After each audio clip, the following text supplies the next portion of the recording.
Bonsoir à toutes, bonsoir à tous. J'espère que vous allez bien. Aujourd'hui, on a comme invitée Élise Dulam.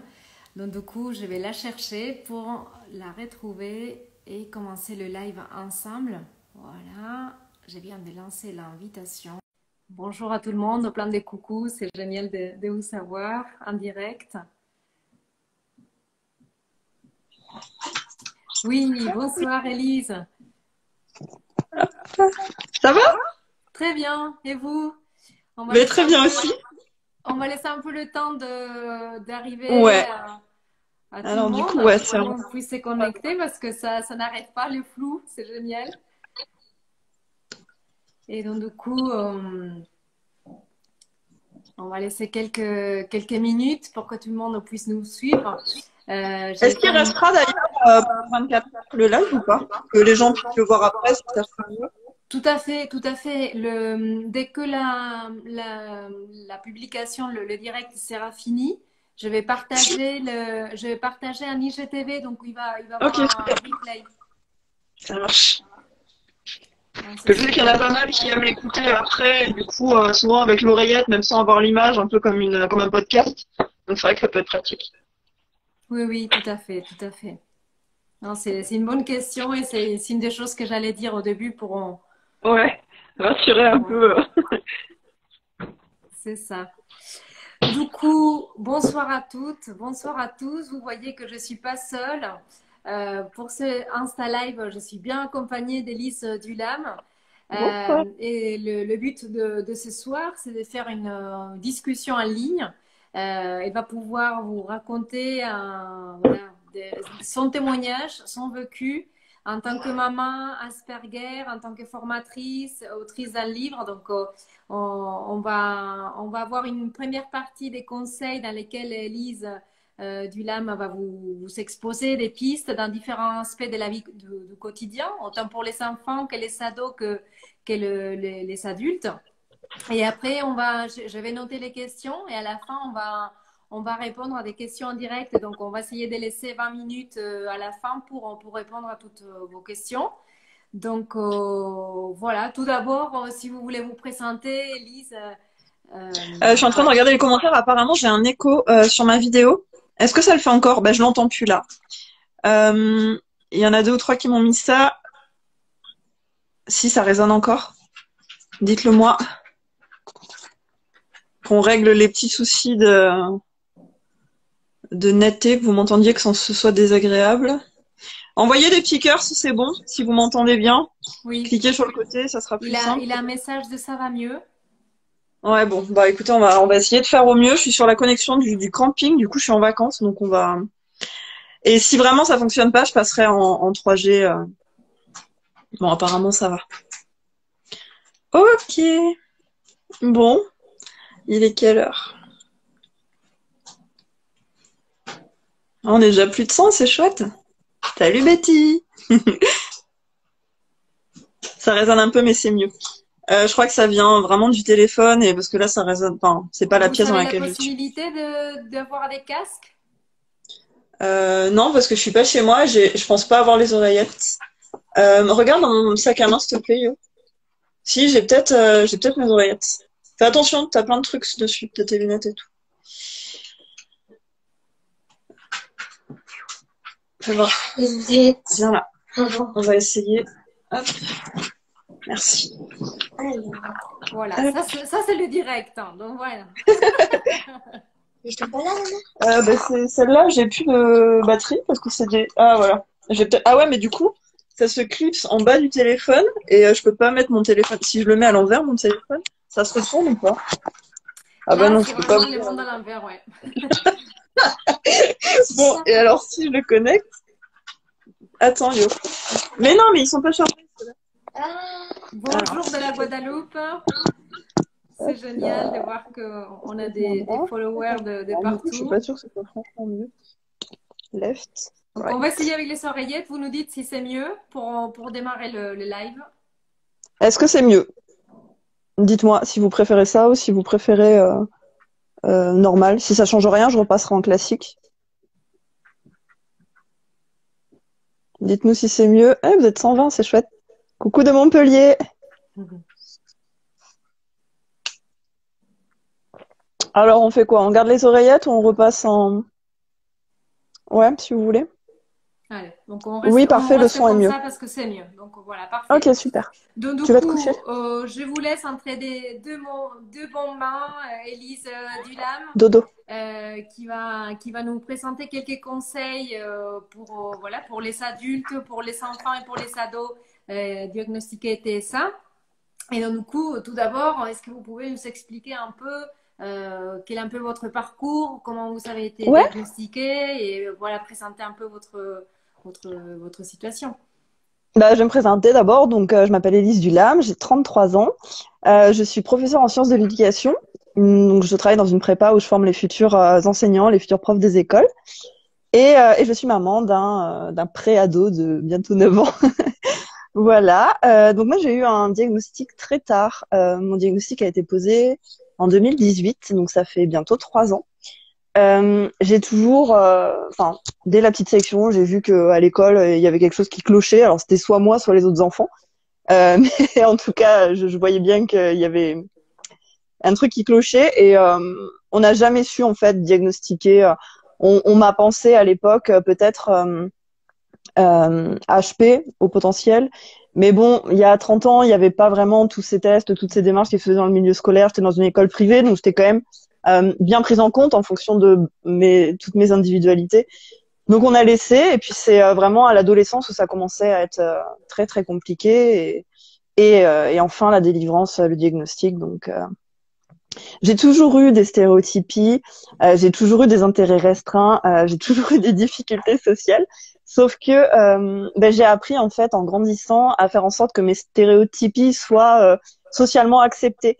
Par exemple, tout ce qui était flapping, etc., tout ce qui était balancement, très jeune, on m'a recadré dessus, donc j'ai fait en sorte de trouver autre chose, donc de me gratter, de ronger mes ongles, mes doigts jusqu'au sang. Ça se voyait moins et c'était mieux accepté. Donc j'ai toujours su un peu gérer tout ça. Et je voulais préciser aussi dans la présentation que je suis pas du tout professionnelle dans le monde de l'autisme. Je suis très présente dans le monde associatif de l'autisme, puisque j'ai participé au congrès, au congrès Autisme France aussi, qui était l'année dernière à Nice. Donc c'est vraiment, voilà, c'est quelque chose qui m'intéresse, mais vous allez avoir ma vision de femmes autistes en fait, et de mamans et d'enfants qui a vécu en tant qu'enfant autiste. Mais je suis pas experte, je suis pas professionnelle du tout, et les réponses que je vais donner à vos questions, ma vision, elle est vraiment propre à moi-même en fonction de mon vécu aussi, etc. Donc je voulais préciser ça parce que ça me semble quand même assez important. Et petite précision du coup, puisque vous parliez du livre tout à l'heure, donc c'est vrai que je suis en train d'écrire mon autobiographie. Donc il y a pas mal de petites choses. Si vous avez apprécié ce live et si vous avez encore des questions, etc., je pense que vous pourrez trouver pas mal de réponses du coup dans ce livre qui raconte toute ma vie, toute mon enfance jusqu'au diagnostic et toute cette période post-diagnostic, ce qui s'est passé dans ma vie, quels ont été les changements et qu'est-ce qui fait qu'aujourd'hui je suis complètement heureuse, épanouie, alors que c'était pas du tout le cas et pas du tout gagné il y a quelques années. Voilà, donc ça sortira normalement en avril 2021, donc c'est très bientôt. On a hâte. Super.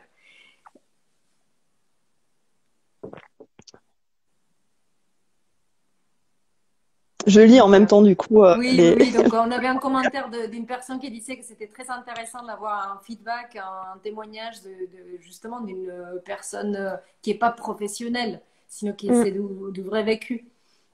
Et d'ailleurs, j'ai moi-même quand j'ai cherché, après le diagnostic, j'ai cherché à essayer de parler un peu avec des gens, etc., qui connaissaient l'autisme. Et c'est vrai que c'est compliqué parce que il y a quelques professionnels, c'est encore pas hyper développé non plus, et les professionnels ne sont pas autistes. Et donc en fait, du coup, ils apprennent des choses en théorie en fait sur l'autisme, mais qu'ils n'ont pas vécu. Et c'était compliqué pour moi de me retrouver en fait là-dedans. Donc je pense que c'est pour ça que c'est intéressant aussi d'avoir les deux points de vue du coup. Hop.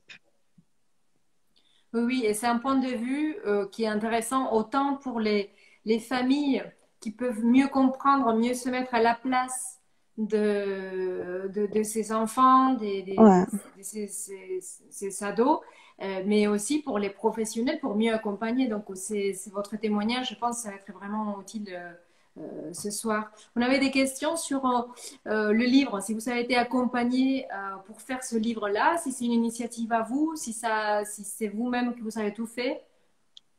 Alors le livre, en fait, faut savoir que moi, j'adore l'écriture. J'ai écrit une thèse, du coup, dans les sciences de l'éducation. Je fais un bac+8 en fac de sport, orienté ensuite histoire, sciences de l'éduc, etc.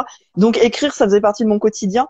Quand j'ai terminé ma thèse, j'ai commencé à rédiger, je sais pas si tout le monde connaît, des bugeos, des bullet journal, etc., des espèces de petits plannings qu'on fait soi-même.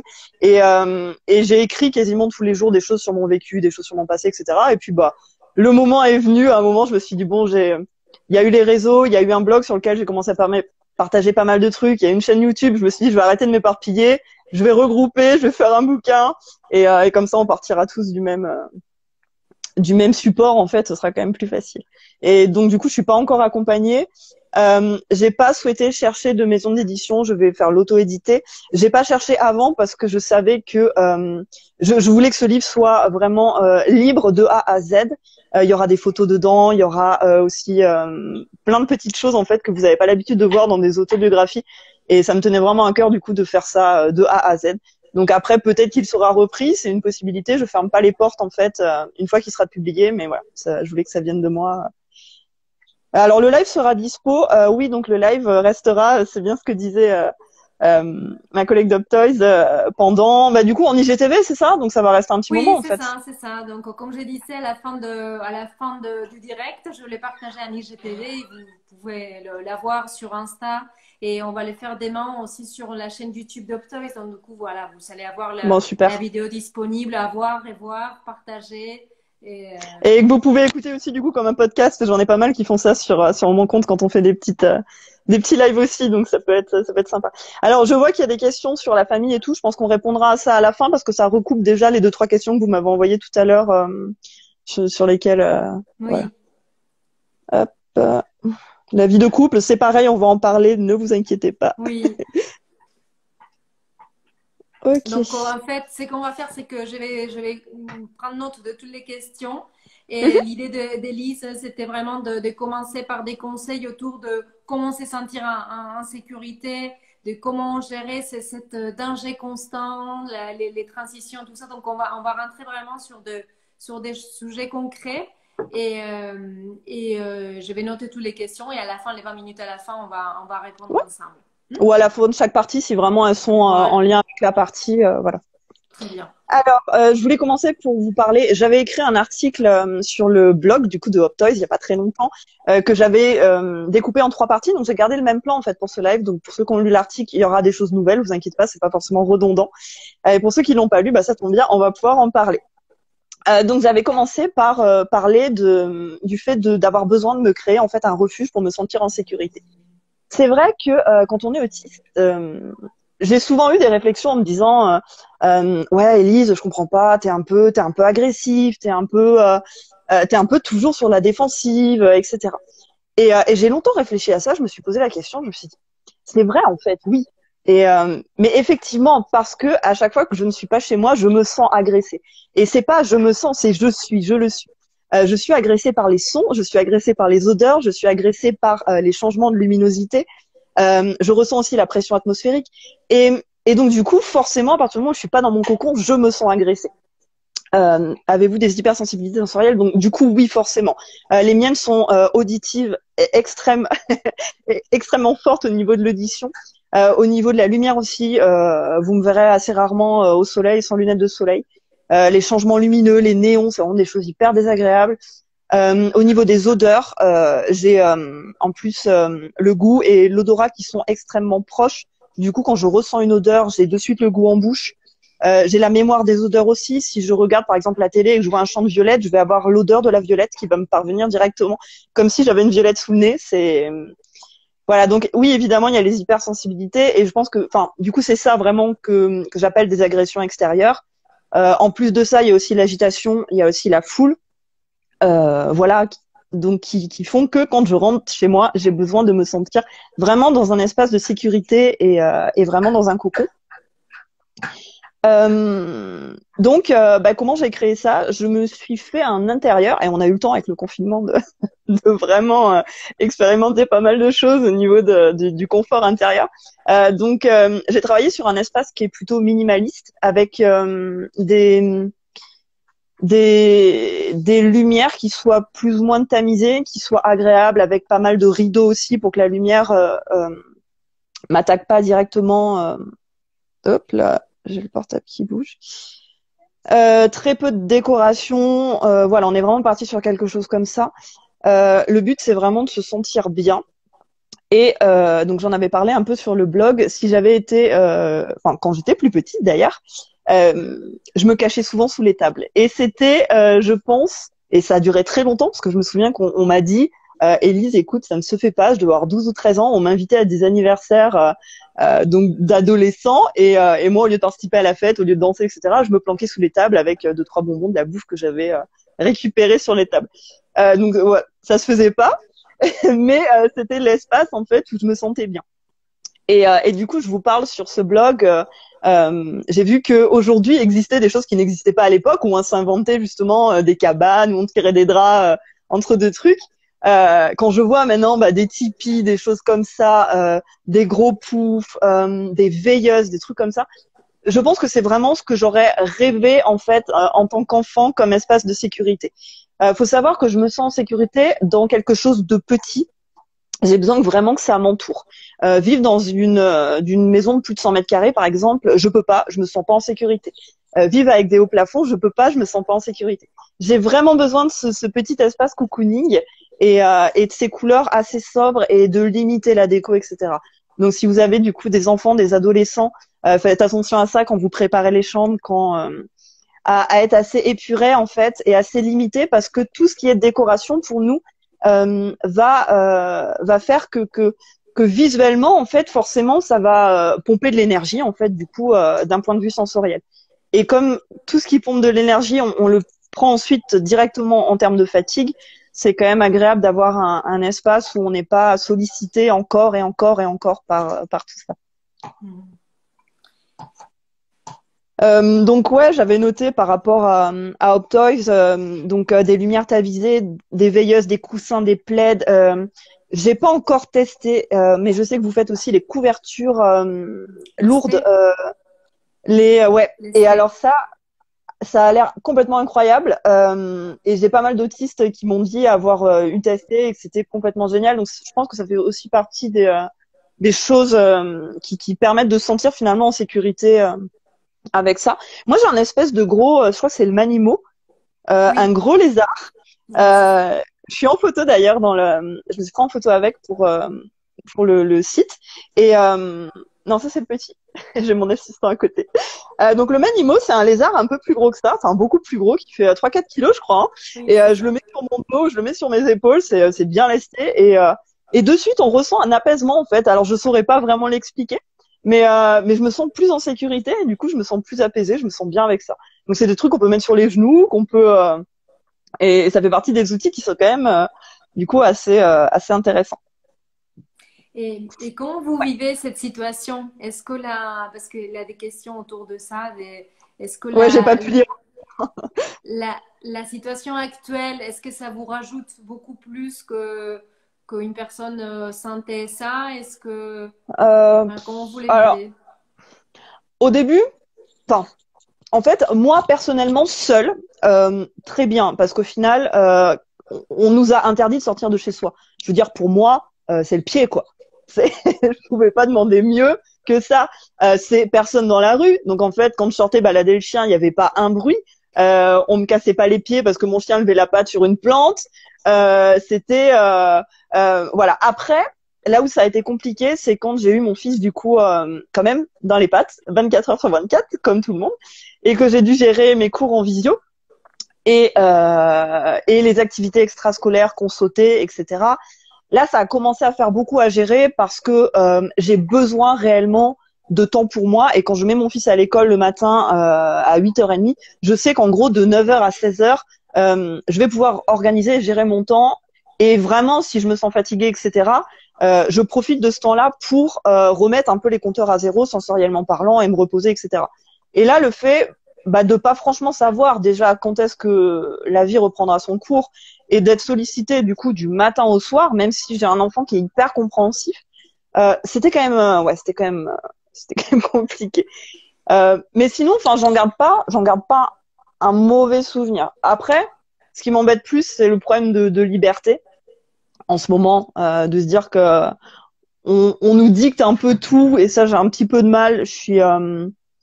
J'ai un peu de mal à rentrer dans ce truc où, voilà, c'est bientôt, on va nous dicter à quelle heure faut aller pisser, etc., comment faut s'habiller. Enfin, ouais, j'ai un peu plus de mal avec ça.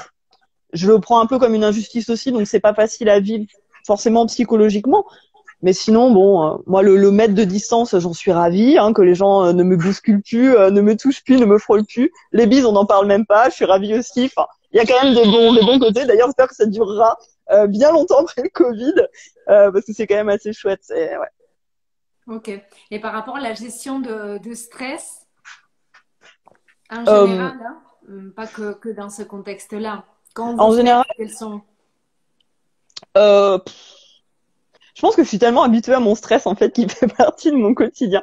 Alors, j'ai mis en place quelques trucs pendant le confinement, du coup, il y avait vraiment des périodes où je sentais que j'étais à cran. C'était la méditation et c'était le yoga. C'est deux choses pour moi qui m'ont fait énormément de bien, notamment la méditation, du coup. Et ensuite, alors, je ressens beaucoup de stress quand j'écris mon livre, par exemple, en ce moment. Et donc, j'ai ce petit truc que j'ai même acheté ici. Alors, c'est très moche, mais ça marche super bien. Donc ça, c'est un petit truc de chez Hop Toys. Je sais pas comment vous appelez ça d'ailleurs. C'est ces petits trucs qu'on met dans la bouche et qu'on grignote pour se détendre. Il faut savoir que j'ai une stéréotypie, du coup, c'est tout ce qui concerne l'oralité. Il faut que j'ai toujours quelque chose dans la bouche. Donc ça a été mon pouce très très longtemps, ça a été mes doigts, ça a été je me gratte la peau. Pour ceux qui me suivent depuis un moment, vous le savez, j'ai eu des gros problèmes. Voilà, je m'arrachais la peau jusqu'au sang. Et du coup, quand j'ai découvert ça, j'étais un peu perplexe au début. Je me suis dit, c'est pas possible, ça va pas me faire arrêter ce genre de truc. Et en fait, si. Voilà. Et en plus, je m'amuse avec. Je suis là, je joue avec, et ça permet d'occuper mes mains et ma bouche surtout sans. Donc il y a pas mal d'outils en fait que je ne connaissais pas et que je trouve du coup génial pour la gestion du stress. Il y a beaucoup de gens qui utilisent les boules aussi anti-stress, qui en mettent dans leur poche des objets parfois à tripoter, etc. Ça aussi, c'est de chez vous, petit lézard. Donc moi, c'est pas des choses que j'amène avec moi à l'extérieur particulièrement, mais je sais que ça, voilà, ça fonctionne aussi. Donc, mais le stress, enfin, je pense qu'on apprend à le gérer aussi avec le temps. On arrive à anticiper en fait. Mhm. Et donc, du coup, cette anticipation, ça fait partie d'une organisation, j'imagine. Donc, Yoran, vous... bouge. Non, pardon. Non, là je travaille. Tu vas dans ta chambre, s'il te plaît. Oui, mais j'ai rien pour. Tu vas dans ta chambre, tu te reposes. Merci, au revoir. Hop là, gestion des anticipations. Oui, pardon. Oui, donc du coup, voilà, par rapport à l'organisation de la journée, par exemple, quels sont vos conseils, vos pistes? Donc, je ne sais pas si on est encore dans l'idée Ouais, on va restée juste. pouvoir attaquer du coup le prochain chapitre. Organiser la journée pour se sentir rassuré. Alors c'est vrai que oui, l'un des outils, j'en parle même pas parce que ça fait tellement de partie de mon quotidien. C'est de Yoran, ferme ta porte, s'il te plaît. C'est de planifier toute ma journée de A à Z. Et alors les gens sont souvent perplexes par rapport à ça, mais il faut savoir que plus je planifie ce que je vais faire, moins je vais avoir de temps mort où je vais pas savoir quoi faire. Et du coup, dans ces temps morts, il y a peut-être de l'improvisation si on est avec des gens, et moi j'ai horreur de ça, donc je préfère savoir quoi faire plutôt que devoir improviser. Voilà, donc même en vacances, si vous voulez, là, d'ailleurs je l'ai pas sous les yeux le planning, vous seriez hallucinés. J'ai tout le timing en fait, jour 1, jour 2, jour 3, voilà. Avec, il y a quand même des espaces de liberté, par exemple, où je vais me dire, là pendant 2 heures j'ai un trou. Free, voilà, et je fais ce que je veux. Mais je sais que c'est dans cet espace de liberté, donc c'est déjà plus rassurant que de pas savoir quand est-ce que ça va arriver dans la journée. Donc pour gérer ça, alors aujourd'hui j'ai un bujo, un bullet journal, c'est une sorte de mix en fait entre le calendrier et le journal intime que l'on se crée soi-même. Donc pour les gens qui adorent écrire, dessiner, etc., c'est quand même c'est génial. Et moi j'utilise ça depuis je crois 3 ans. Et tout est noté dedans. J'ai des to-do list, j'ai mes plannings, etc. On a aussi un planning mural. Je sais que vous en faites aussi, je crois, chez Hop Toys. Ça, c'est assez intéressant pour mon fils aussi. Du coup, il part parfois chez son père un week-end sur deux, etc. Et il aime savoir où est-ce qu'il en est. Et donc, du coup, moi, je note tout sur ce planning mural où lui peut avoir accès. Voilà. Donc, on a tout ça. On a des to-do list plein la maison.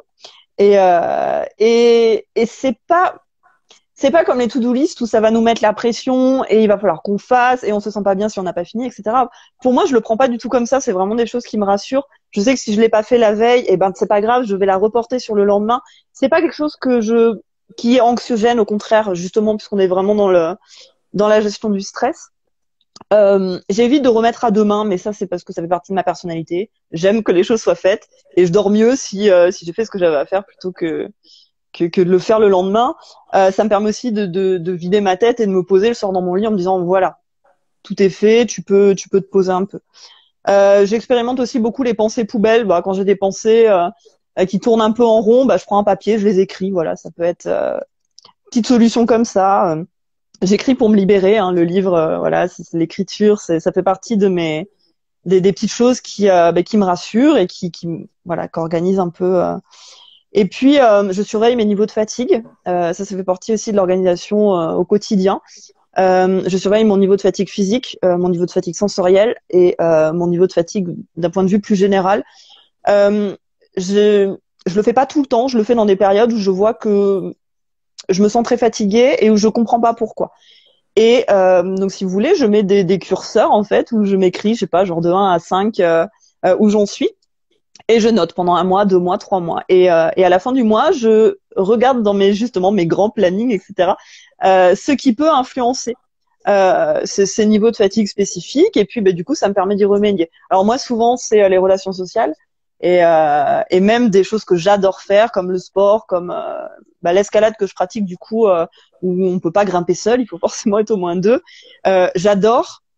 Et j'aime tellement que je suis prête à pas faire attention à ma fatigue sur le coup et à enchaîner, etc. Et c'est là que je me rends compte, après avoir noté pendant quelques temps, je me dis ouh ah ouais non, en fait il faut que je réduise. Donc ces curseurs ils sont assez intéressants aussi parce que c'est vrai qu'on a vite tendance à se laisser dépasser par ça en voulant suivre aussi les gens qui n'ont pas ce problème-là. Moi les potes d'escalade ils peuvent grimper tous les jours, tous les 2 jours, tous les 3 jours. Et ils sont pas fatigués sensoriellement et puis par les relations sociales en fait quand ils rentrent chez eux. Donc ils sont pas fatigués et ça peut être frustrant aussi pour quelqu'un d'autiste hein, du coup de voir que toi tu suis pas mais c'est pour ça que c'est intéressant de noter.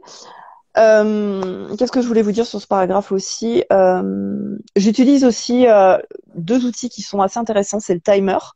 Donc j'ai un petit timer de chez Optoys d'ailleurs que je me sers tout le temps, qui est sur le piano, qui est tout petit, qui est pratique à balader, gros comme ça. Il fait pas des bip bip, on peut couper le bip bip, donc c'est pratique. Il fait pas tic tac non plus, ça c'est l'enfer. Donc j'ai vraiment trouvé, non mais c'est vrai, j'en ai essayé pas mal et celui-là il est vraiment cool. Et je m'en sers donc soit quand je me lance dans une activité, quand j'ai mon fils à la maison par exemple, pour me dire stop, parce que je suis capable de partir et d'oublier de manger et de dormir. Donc là ça me permet de gérer un peu mon temps. Et puis quand j'ai besoin de pause, quand je suis avec mon fils toute la journée, ou même le soir, hein, parfois il y a des moments j'en peux plus, je suis à cran. Et j'ai besoin d'une pause sensorielle où il va y avoir aucun bruit, aucune sollicitation, rien. Je mets mon fils dans sa chambre avec, je sais pas, un dessin, un livre, n'importe quoi, et je mets sur le timer. Je lui dis voilà, j'ai besoin de 20 minutes où rien. Je n'existe pas dans cette maison. Voilà. Et ça, enfin, pour moi, c'est devenu nécessaire. Et du coup, on s'est construit une sorte de disque à la maison. Vous l'avez pas encore celui-là, mais on s'est construit un petit disque en fait avec vert, jaune, rouge et noir en fonction de ma capacité à être sollicitée. Et du coup, quand le disque est noir au milieu du salon, ça veut dire que vraiment, faut même pas me parler parce que je vais exploser. Je suis vraiment, j'en peux plus en fait. Voilà. Et quand je lui donne le timer, on met le disque noir, c'est voilà, pas possible. Quand je fais de la méditation aussi, par exemple, ces disques noirs, c'est absolument indisponible. Disque rouge, c'est bon, vraiment si urgence, etc. Et puis disque vert, bon, le reste de la journée, quand tout va bien. Mais ça permet en fait à lui de savoir aussi quand est-ce qu'il peut intervenir, quand est-ce que je suis vraiment disposée à l'écouter, parce qu'en tant que parent, hein, on écoute tous nos enfants sans forcément les écouter. Il y a des moments où je pense que tout le monde à un moment, on en a marre. Et ça permet voilà aussi de lui dire, écoute, je préfère qu'on ait peut-être moins de moments, mais qu'on ait des moments de qualité. Et du coup, voilà, je préfère que tu viennes quand on est sur un disque vert.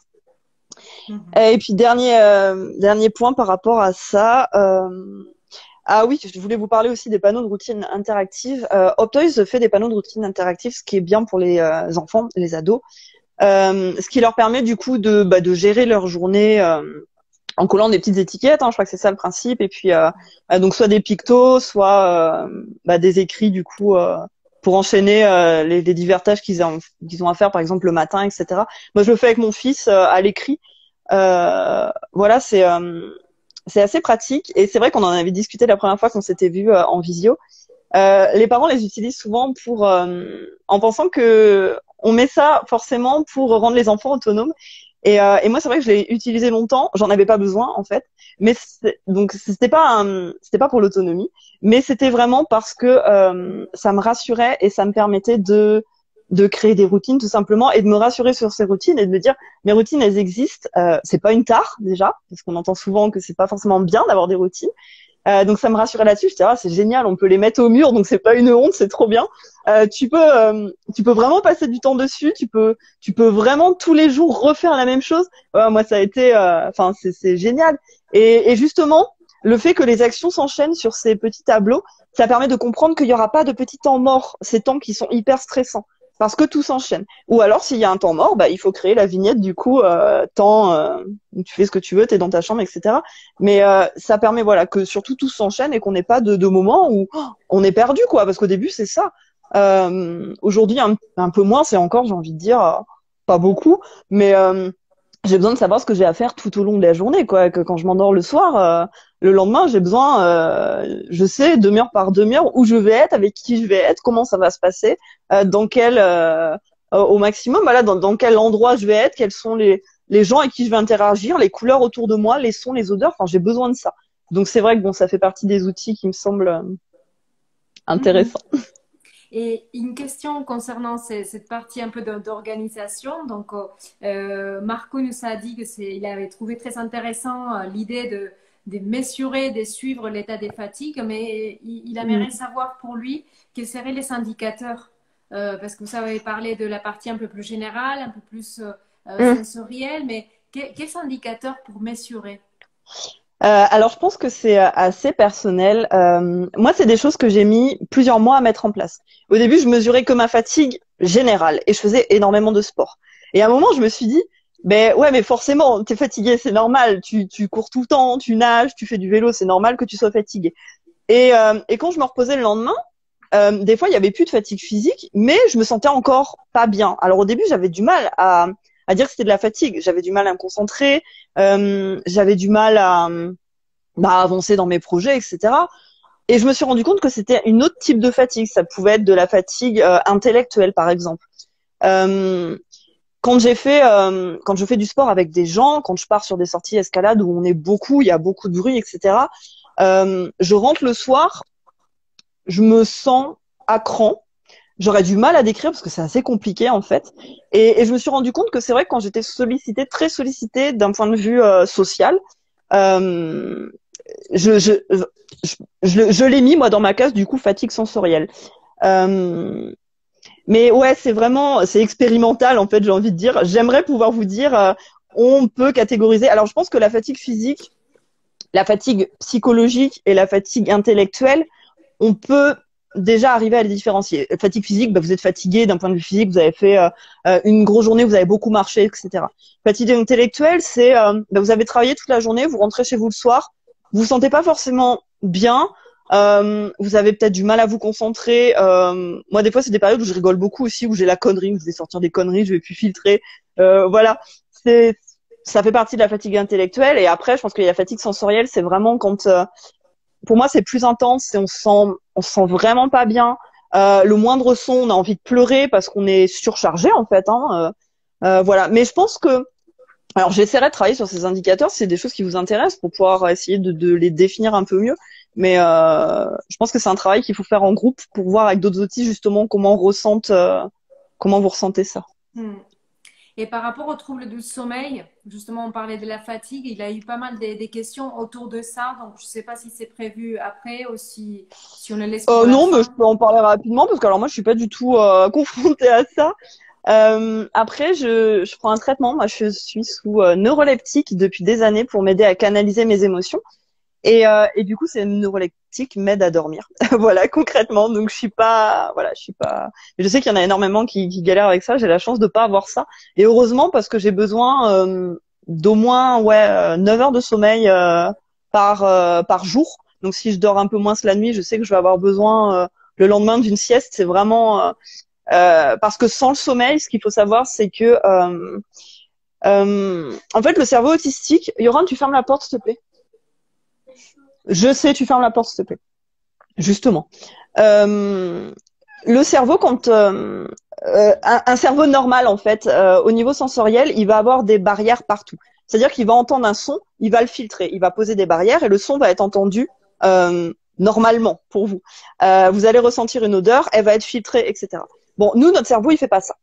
Il le fait pas. Et alors, quand vous êtes fatigué, c'est encore pire. Voilà. C'est-à-dire qu'avec l'habitude, on arrive à mettre en place des microfiltres. C'est-à-dire que je me lève le matin, au bout de quelques heures, je sais que je peux sortir dehors, que je serai moins gênée par les bruits, etc. Parce que mon cerveau va anticiper du coup toutes ces contraintes sensorielles, etc. Par contre, si au réveil à 7h30, on vient me parler, on vient me solliciter, ça va être insupportable parce que les sons vont être ressentis. Enfin, c'est horrible. Je vais les avoir dans les oreilles, mais les sons, je les ressens aussi du coup physiquement. Comme quand vous êtes à côté d'une enceinte en fait qui vibre, je vais vibrer aussi sur le son de la voix de mon fils qui est toute douce le matin. Donc c'est des choses qui voilà. Donc c'est vrai que je plains énormément ceux qui ont du mal à récupérer, à dormir parce que je sais à quel point du coup ça en rajoute sur les hypersensibilités. Donc je pense que c'est quelque chose qu'il faut absolument trouver à gérer. Ça peut que améliorer l'autisme par rapport à ça. Et une dernière question pour cette partie des conseils, c'est comment doser, vous avez beaucoup parlé des différents mécanismes, des différentes solutions, planning pour vraiment éviter ces transitions qui sont difficiles à gérer.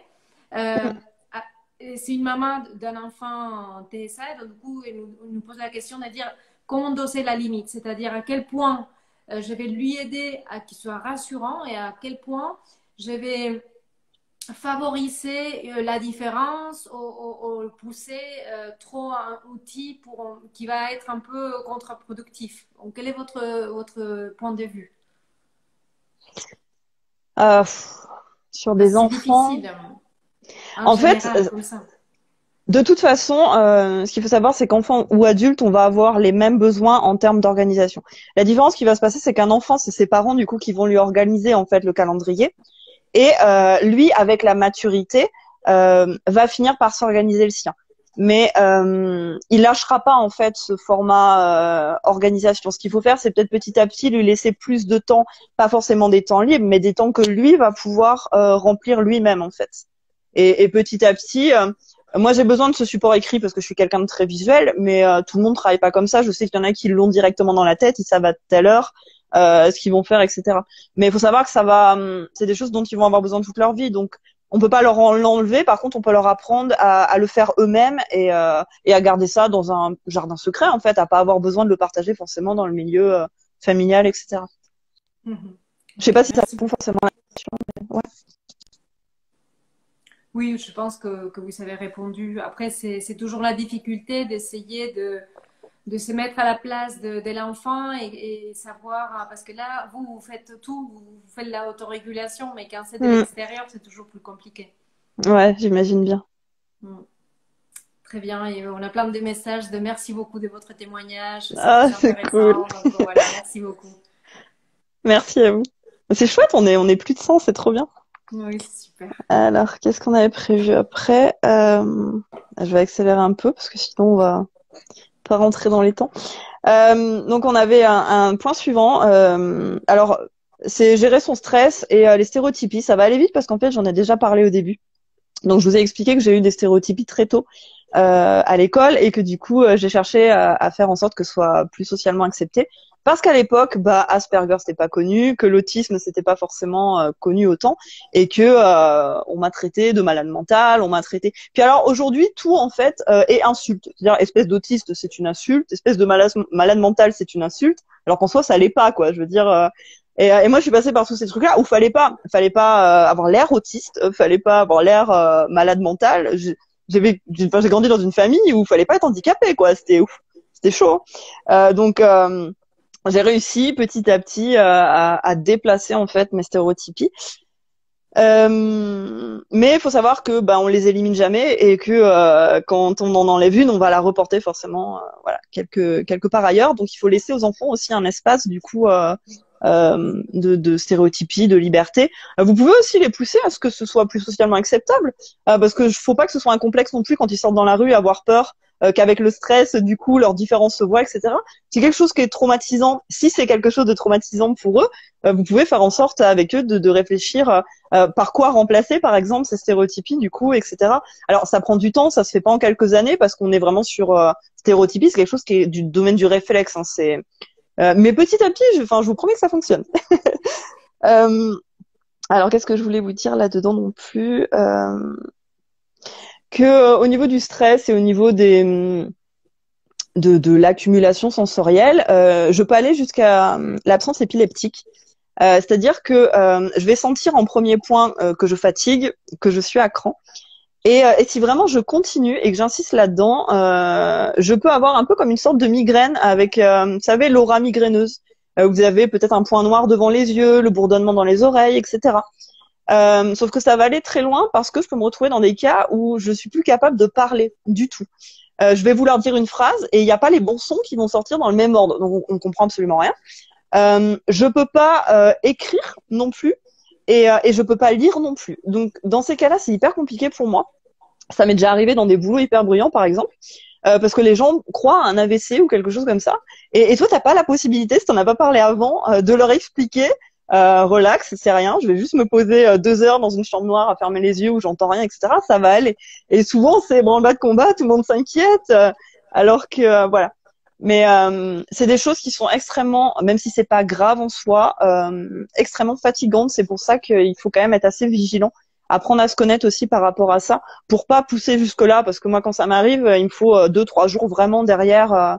À récupérer une fois que je suis chez moi. Ça peut pas arriver non plus quand on est au volant. Ça m'est arrivé en rentrant d'Ikea, par exemple. Voilà, sollicitation max, genre de truc.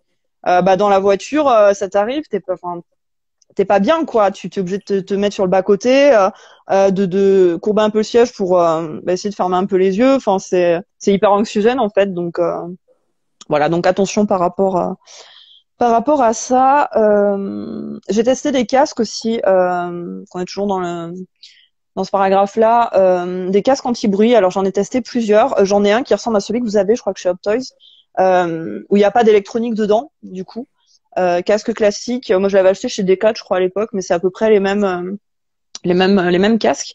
Et j'en ai un autre, du coup, un Bose, où on peut couper les sons extérieurs dans le casque. Alors, je sais pas trop comment ça fonctionne, hein, je suis pas du tout là-dedans. Et les deux sont différents. Donc, j'utilise les deux différemment. Certains me coupent plus le son de la télé, par exemple, quand je suis chez moi avec le petit regarde la télé. Certains me coupent plus le son quand je suis dans les hypermarchés. Les deux sont complètement différents.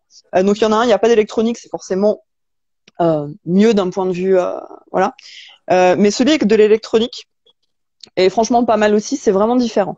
Après, c'est pas quelque chose que j'aime porter quand je suis dans la rue parce que je me sens pas en sécurité. Pour moi, j'ai l'habitude de tellement tout capter autour de moi que si je capte plus, je me sens pas bien. Le fait de tout capter, c'est un moyen pour moi de pouvoir me méfier de tout en fait et de savoir que voilà, tout est là, je me méfie de tout et je suis aux aguets sur tout ce que j'entends, ce qui se passe, etc. Dès que j'ai le casque, je pense qu'il faudrait vraiment que je sois avec une personne de confiance, un parent ou quelque chose comme ça, pour pouvoir me dire bon, on relaxe, eux sont là, s'il y a un problème, voilà. Mais toute seule avec le casque, du coup, pour moi, c'est un facteur de stress. Hein. Donc j'ai essayé plusieurs fois pour trouver le juste milieu, parce que c'est jamais agréable de faire ses courses avec le bruit, etc. Mais sans, je me sens pas en sécurité. Donc voilà. Mais je pense que du coup, enfants, ados, s'ils sont accompagnés, ça peut être un bon moyen Parce que je pense que c'est quelque chose qui est vraiment indispensable en fait dans la vie de tous les jours pour des gens qui travaillent dans des milieux où il y a vraiment du bruit. Moi, j'y arrive pas, mais parce que j'ai commencé tard, je pense que voilà, si vous pouvez le mettre en place avec les enfants, etc., ça peut être intéressant aussi. Après, pour le stress, voilà, il y a toutes ces petites choses-là. Je vous parlais tout à l'heure du gros lézard aussi que j'avais.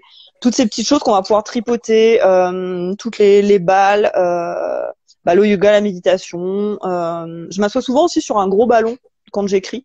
Un Swiss Ball s'appelle. Alors, je sais qu'il s'appelle pas comme ça chez Optoys, mais du coup, c'est le même principe. C'est un gros ballon.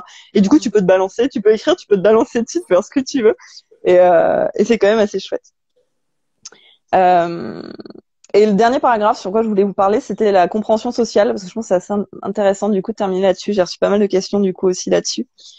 Alors c'est vrai que c'est compliqué, mais on se rend pas forcément compte qu'on a des problèmes sociaux. Moi, j'ai souvent cru que c'était les autres, et je me disais, mais donc je prenais des réflexions. Hein, j'étais soi-disant mal polie, j'avais des comportements qui étaient bizarres. Ça se fait pas. Alors ça se fait pas. Je crois que c'est le truc pour dire un peu tout et n'importe quoi. Tout était justifié en fait par des hypersensibilités que j'avais, qui me faisaient réagir. Par exemple, quand je m'assois dans un magasin, c'est que j'en peux plus, c'est que je suis hyper sollicitée. Ah, ça se fait pas. Bah oui, mais enfin, c'est justifié. Voilà.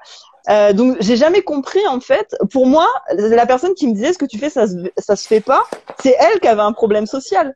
Je me disais mais enfin, elle peut pas réagir comme ça. Je suis en galère, elle peut pas me dire ça, c'est pas possible. Et donc j'ai eu vachement de temps en fait à me dire que en fait si moi j'avais c'était moi le problème et que j'avais qu'à expliquer finalement à cette dame-là, à lui dire mais madame, je me sens pas bien, c'est tout con, c'est pas compliqué. Mais je me disais, mais ça doit se voir sur mon visage, je sais pas, je suis assise dans un magasin, je vois quelqu'un assis dans un magasin, je me dis, il est pas bien. Mais tout le monde pense pas comme ça. Voilà, donc j'ai mis extrêmement longtemps à me comporter sur cette idée que moi aussi j'avais des problèmes sociaux. Et alors, comment je vais ouvrir ce paragraphe? Je me suis mis plein de petites notes intéressantes, mais il n'y a pas trop le lien. Ça n'a pas été une priorité pour moi. On m'a souvent dit, écoute, maintenant que tu as été diagnostiqué, tu peux te faire aider pour le monde dans l'entreprise, par exemple, comprendre les codes, comprendre. Vous êtes tellement compliqué. Alors s'il y en a qui sont pas autistes qui me suivent, mais vous êtes compliqué. Oh, c'est un truc de fou. Et juste le fait de se dire bonjour. Les collègues de travail, genre, t'en as un à qui tu fais la bise, t'en as un, faut le checker. T'en as un, il te dit bonjour de loin, t'en as un, il te fait une accolade, il te touche. La directrice, tu sais plus si tu dois lui serrer la main ou pas. Le jour de l'an, elle arrive, elle te tape la bise parce que c'est le jour de l'an, tu lui tapes la bise le lendemain, tu te fais recaler. Mais c'est l'enfer! Et là, je parle que du milieu de l'entreprise, en fait. Faut savoir que, et nous qui réfléchissons à tout, on est là, bon, alors ça va se passer comment? Hier, il m'a serré la main, on fait quoi? On se check aujourd'hui? Ah, il a pas l'air ok. Bon, ça va être quoi? Une bise? C'est hyper compliqué. Et donc, on m'avait proposé d'apprendre, justement, en plus, vous êtes hyper imprévisible là-dessus. C'est encore plus compliqué. Donc, j'ai pas été en demande et pour l'instant, je vous avoue que je suis pas spécialement en demande par rapport à ça. D'un point de vue professionnel, parce que je suis dans une entreprise à qui j'ai dit clairement, je suis autiste. Il y a des trucs que vous allez trouver bizarres. Voilà, c'est pas grave, il va falloir faire avec. Je fais avec vous. Vous allez combiner aussi avec moi, ça va bien se passer et ça se passe bien. Donc j'ai pas eu besoin, mais dans mon couple, par exemple, aujourd'hui, c'est primordial. Voilà, de comprendre tout en fait, comment on communique, comment voilà. Et je pense que le diagnostic fait qu'aujourd'hui, du coup, j'ai compris que je devais apprendre et que la personne qui est en face de moi ne comprend pas les choses comme moi et du coup ne peut pas détecter des choses que je ne lui dis pas et ne peut pas penser. Et c'est hyper compliqué à comprendre. Qu'est-ce que je vous dis là-dedans? Justement, Ouais.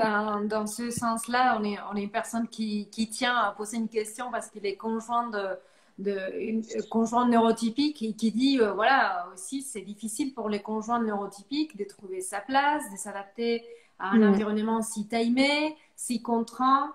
Quels sont vos conseils, votre vécu voilà, parce que là, c'est un effort des deux côtés, c'est-à-dire qu'il a des besoins spécifiques des deux côtés, même si l'autre personne n'est pas TSA, peut-être que lui, il a un besoin d'un peu plus de liberté. Donc, c'est toujours compliqué, non, de trouver Ouais, c'est super compliqué. Et même dans la communication, ceux qui me suivent, je sais pas s'il y en a qui me suivent ici, j'ai écrit un post il y a quelques jours par rapport à la communication et les problèmes que je rencontrais dans mon couple. Donc, je vais pas vous le refaire ici, mais C'est hyper compliqué.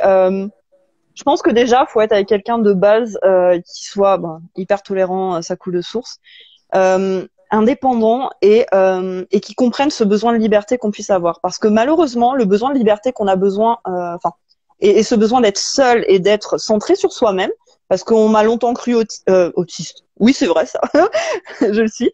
On m'a longtemps cru égoïste, etc. Oui, mais tu te regardes toi. Mais en fait, c'est mon instinct de survie. Si moi j'avais pas compris comment je fonctionnais, j'aurais jamais compris comment je pouvais vivre avec les autres. Donc c'est vrai que je suis très centrée sur moi-même et c'est un besoin que j'ai d'avoir mes moments où voilà, où je m'écoute, etc. Et si on est avec quelqu'un qui comprend pas ça, ça peut être très compliqué. Après, ouais, c'est composé. C'est vrai que sur ces histoires de planning, ça peut être assez compliqué. Mais faut comprendre que le planning pour nous c'est quelque chose qui rassure et que la seule fois, enfin les seules fois en fait où j'ai accepté que l'on me retire ces plannings de sous les yeux, c'est quand j'ai eu assez confiance. Donc j'étais avec quelqu'un en couple et avant de savoir que j'étais autiste d'ailleurs, mais j'ai eu assez confiance en lui pour me dire écoute, alors pas toute la semaine, c'était clair, mais une journée, je lui ai dit ça va le faire, je suis prête à te suivre toute la journée, parce que je savais qu'il allait pas aller hors de mes limites. Je savais que ce qu'il me proposerait, c'était des choses qui n'allaient pas m'user sans sortir, bref. Oui. Voilà. Et je savais qu'il allait prendre soin de moi par rapport à ça aussi. Donc, mais après, peut-être composer comme ça, essayer de proposer à vos moitiés, de leur dire, écoute, t'as été dans l'organisation tout le temps H24, tu peux aussi te reposer sur moi. De quoi tu as besoin dans cette organisation, etc. Ça peut être, on peut se reposer sur les gens, ce que j'ai envie de vous dire. On est capable de faire ça. Mais il faut vraiment avoir une confiance absolue et c'est vrai que c'est compliqué à donner. C'est du travail. Et dans cette compréhension de sociale et des émotions des autres, tout ça, les rôles des mamans, parce que c'est une des questions de dire déjà être maman, c'est costaud, il faut prendre sur soi. Ouais. Dans votre cas, je pense que votre enfant a été aussi diagnostiqué, si mes souvenirs sont bons. Alors, lui, il a été... on est parti sur un diagnostic de TDAH. Et on s'est rendu compte qu'en fait, il avait des traits autistiques, qu'il avait des traits de TDA, etc. Mais pas assez pour qu'il soit diagnostiqué dans tous les domaines. Donc on m'a dit pour l'instant, il a des traits de HP, il a des traits de tout ça, puisque forcément, c'est des choses que j'ai aussi. Mais on l'a pas diagnostiqué, on n'a pas été plus loin en tout cas. Voilà. Donc on verra si besoin est, mais bon. Il est plus social que moi. Ok. Et donc du coup, comment vous vivez? Quels sont les conseils du maman Asperger, de comment gérer je crois qu'on a... moi, j'ai une forme de vie avec mon fils qui est complètement différente de ce que les autres mamans expérimentent. Quand je rencontre quelqu'un qui a des enfants, à chaque fois, c'est le fossé. C'est le fossé entre ce que eux vivent avec leurs enfants et moi, ce que je vis au quotidien avec le mien. Alors, Yoran, mon fils, donc vit avec moi et chez son papa un week-end sur 2, moitié des vacances. Donc il vit aussi, il a pris cette habitude aussi de composer avec quelqu'un qui n'est pas autiste. Et je trouve que du coup c'est vraiment une richesse pour lui parce que ça lui a développé tout son côté social que moi j'aurais pas pu forcément lui faire développer. Donc mon fils a 2 personnalités, une quand il est avec son papa et une avec maman. Du coup à la maison comment ça se passe concrètement? Je crois qu'on est énormément dans l'écoute. On est énormément dans la bienveillance. Yoran il va sur ses 9 ans, il sait cuisiner, il sait lancer une machine. Il sait l'étendre sans que je lui demande, il passe devant, bim, il met en linge. On partage beaucoup de choses au quotidien, en fait. On m'a longtemps dit, ouais, mais ton fils, il fait trop de trucs à la maison, c'est pas normal. Ton fils, il a la place de l'homme à la maison, c'est pas normal, etc. Je pense qu'on est dans une configuration, de toute façon, je suis autiste, donc la configuration, elle est forcément anormale aux yeux de n'importe qui. Mais c'est ce qui nous permet de fonctionner, nous, et de se sentir bien. Et de trouver, de faire en sorte qu'on se sente bien tous les deux. J'insiste énormément avec lui sur le fait que on est 2 et que on doit se sentir bien tous les 2. Je lui ai toujours expliqué que j'étais pas ces mamans qui allaient prendre le bonheur de leurs enfants et me vouer à 2000% à lui tout le temps. Je lui ai dit si tu veux que moi je puisse être disponible pour toi et faire des choses avec toi et que tu sois heureux, etc. Il faut que toi tu comprennes que moi j'ai des besoins aussi spécifiques Et ça fonctionne très bien parce que de lui-même, en fait, il va me laisser de l'air quand j'ai besoin d'air, etc. Et il sait que plus il va me laisser le temps de récupérer quand je me sens pas bien, quand je suis à cran. C'est des choses qu'il sait détecter en fait aujourd'hui. Plus je vais revenir vers lui avec plaisir et lui proposer des jeux de société, des choses comme ça, des trucs qu'on va aimer forcément, la musique, le piano, des choses qu'on partage aussi tous les deux. Mais du coup, c'est vrai quand on part en vacances, on est très complices. On a vécu tous les deux. Je suis maman solo depuis sa naissance, donc on est vraiment tous les deux. Mais on a aussi chacun notre bulle et chacun et nos bulles sont pas forcément compatibles en plus. Lui, c'est un enfant, il est bruyant, il parle beaucoup. Moi, ma bulle, elle est silencieuse, elle est calme, il y a personne dedans. Mais aux frontières, en fait, si vous voulez, de ces deux univers, on se retrouve. Et c'est ça qui est génial, c'est qu'on force pas. Et on a vraiment ces frontières où on s'aime infiniment et on se retrouve. Voilà. Ah, c'est trop beau. Merci beaucoup de partage. Je pense que ça va inspirer pas mal de mamans. Et c'est toujours l'idée de chacun s'est retrouvé dans cet équilibre. On n'a pas des recettes pour tous, mais c'est des bonnes pistes, hein, Non, et des puis bonnes c'est vrai que inspirations. on hésite souvent à donner des responsabilités aux enfants. Nous, l'autonomie en fait de Yoran, ça a été une nécessité d'un en tant que maman solo, parce que s'il pouvait pas se doucher tout seul, etc. Enfin, je pouvais pas courir partout, préparer à bouffer. Il y a sûrement des parents solos qui vont comprendre le problème au niveau organisation. Et puis, après, en grandissant, il fallait qu'il comprenne les signaux. Et c'est pour ça il est du coup aujourd'hui hyper autonome, quoi. Ouais, ouais. Et j'ai C'est pas super. l'impression de le priver du coup de son enfance non plus, parce que tout ce qu'il fait aujourd'hui, il le fait avec plaisir. Donc c'est souvent une question que j'ai eue en lui disant, mais est-ce que tu es vraiment heureux? Est-ce que tu es heureux quand tu participes? Est-ce que je t'ai pas demandé d'étendre le linge? T'as pas besoin de le faire? Ouais, mais je sais pas, c'est comme ça. Voilà, c'est devenu quelque chose de normal et je me dis, aujourd'hui, ce qu'il fait avec moi, c'est ce qu'il fera un jour quand il aura une copine aussi avec lui. Et donc, pourquoi on priverait les enfants de devenir en fait assez tôt des bonnes personnes et des images de ce qui seront plus tard avec une femme ou un homme. Donc, je trouve ça assez important. Mhm. Ouais, c'est Mais je super. sais que la parentalité, c'est ouais. Oui, tout à fait. On a reçu pas mal des questions autour de la parentalité, donc c'était bien de poser cette question. Donc, du coup, j'allais demander à Élise les mots de la fin, mais je ne sais pas si vous savez la même situation Ça que y est, moi. Voilà, ça revient, ça y super. est. Hop Donc, je là. disais que j'allais vous poser le mot de la fin. Qu'est-ce que vous voulez apporter? Parce qu'on arrive, l'heure est passée tellement vite. Donc, voilà, c'était pour vous inviter à clôturer. Le mot de la fin.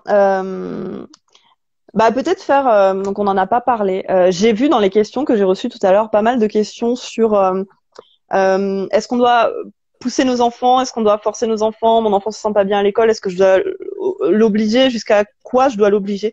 Je voudrais vous parler d'un truc dont on parle assez rarement en fait dans l'Asperger, c'est la suradaptation.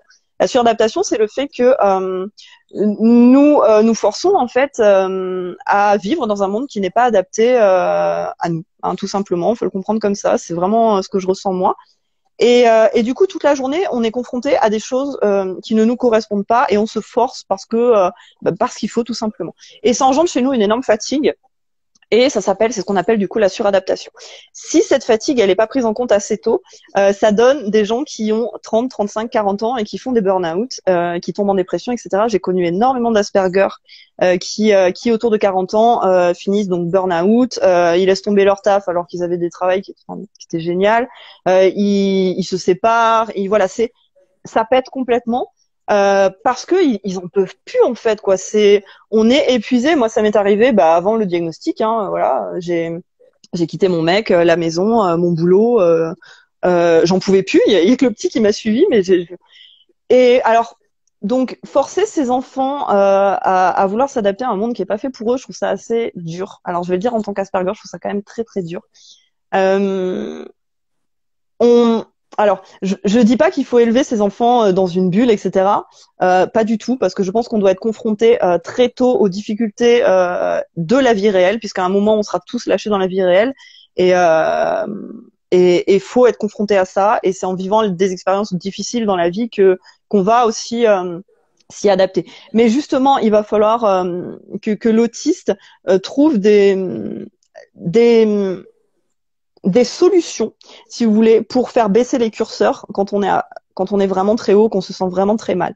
Si le curseur il redescend jamais en fait, on n'avancera pas et on va que retarder le problème. Donc, pour répondre à la maman, parce que j'ai la question en tête par rapport à l'école, et c'est vraiment une question qui m'a assez interpellée, du coup, qui m'a vraiment touchée. Si la question était, est-ce que je dois forcer mon fils à aller à l'école ou est-ce que je le déscolarise? Moi, je dirais le déscolariser. S'il préfère en fait apprendre à la maison, il sera beaucoup plus efficace en apprenant à la maison. Et c'est pas parce qu'un enfant ne se sent pas bien socialement que ce sera une mauvaise personne ou qu'il n'aura pas des amis. Peut-être qu'il aimera pas les grands repas de famille, peut-être qu'il aimera pas faire du foot, peut-être qu'il aimera pas les sorties où il y a énormément de monde, mais il adorera peut-être avoir un ou deux amis avec qui il s'entendra très bien, avec qui il aura confiance, un travail où il aura peu de sollicitations. Voilà, on peut toujours. Donc attention à nous. On vit quand même dans un monde qui est pas fait pour nous, donc il faut savoir aussi où poser nos limites. Et attention aux parents, les enfants sont déjà sollicités toute la journée à l'école dans un univers qui est compliqué. Donc le soir, je pense qu'ils ont juste besoin de souffler. Waouh, merci beaucoup Élise pour tous Merci à vos vous. conseils, de nous ouvrir un nouveau regard, que justement ça, je pense, c'est très très important. Il y avait des personnes qui nous suivaient, qui étaient touchées par les TSA, mais aussi d'autres qui étaient des professionnels ou des gens intéressés par les sujets. Et justement, je pense que ça peut permettre de nous, les neurotypiques, aussi être plus compréhensifs et mieux nous s'adapter à vos besoins Mm. spécifiques pour justement pas toujours faire l'effort, toujours des TSA vers les neurotypiques. C'est ça. C'est souvent ça. C'est ça. C'est Donc, pour ça qu'en couple, après, c'est bien compliqué, hein, parce que quand on te dit, ah ouais, les efforts, c'est des deux côtés, toi, t'es là, mais mon gars, ça fait 30 ans que les efforts, je les fais que dans un sens pour vivre dans votre monde, hein. Donc, c'est vrai, quoi, ça peut être compliqué. S'il y en a qui ont des questions, parce que je sais qu'on n'a pas pu répondre à tous, vous n'hésitez pas à me les envoyer ou à les envoyer à Optoys, voilà, n'importe. Si vous voulez mon avis, vous n'hésitez pas à me les envoyer aussi. J'y répondrai, puis bientôt, il y aura le livre, donc vous aurez pas mal de petites réponses aussi qui seront directement devant, parce qu'il y a pas mal de questions qui sont déjà abordées dans le livre. Oh, c'était super intéressant. Si vous voulez suivre, c'est Élise Dulam. Le replay sera sur IGTV voilà, après le direct, je vais les Trop bien. publier sur la chaîne YouTube d'Uptoys à partir de demain. Et pas mal des pistes et d'outils que Élise a présentés sont sur le site uptoys.fr, des fidgets, des trucs à mâchouiller, tout ça. Si vous êtes inscrit sur les lives, vous allez recevoir un petit email avec quelques pistes d'aimants. Donc voilà. Je vous souhaite une excellente soirée. Merci à tous. Merci encore, Élise. Merci à vous. Et à Bonne soirée. bientôt. Bonne soirée. Au Bye. revoir.